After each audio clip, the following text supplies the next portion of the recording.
You may have heard of the bystander effect, but I want to go over some of its powerful implications on how we work and where else it can affect us in our lives.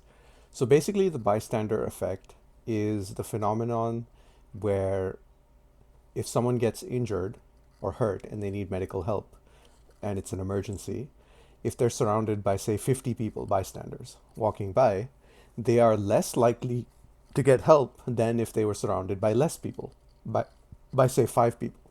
So the idea is there's this diffusion of responsibility. It's actually two factors, but one of them is that everyone who's witnessing the issue assumes that somebody else will help if help is needed. The second, more insidious problem is that everybody looks to each other to judge and calibrate how serious the situation is. And when they see nobody else is reacting, they assume the situation must not be that bad. This is because we look to others for social approval to figure out how things work.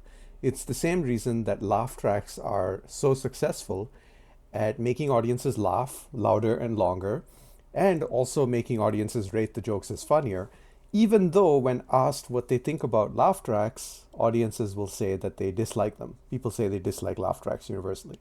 So they're universally disliked and yet universally effective. And it's because we look for social proof.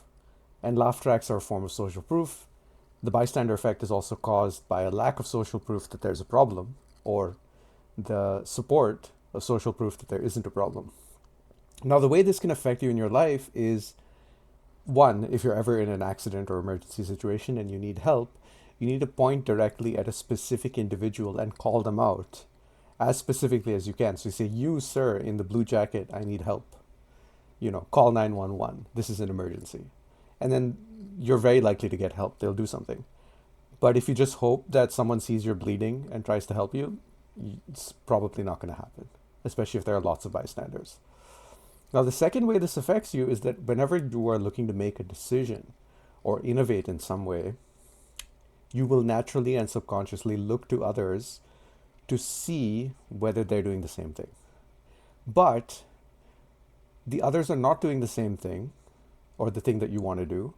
And they're probably not doing it because they're also looking to others who are not doing it. So even though it might be a very good idea to do the thing you're considering doing, nobody's doing it. So you need to learn to calibrate your brain to look at that and actually use it, like reframe it as support that you should do what they're not doing, right? The instinct to go against the herd is something you can instill in yourself through practice and being mindful about it.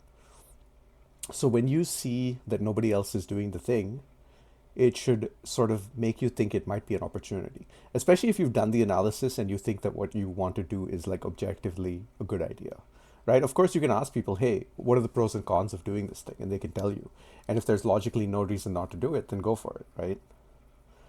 But the main idea is we can start to teach ourselves to be less and less second-handed.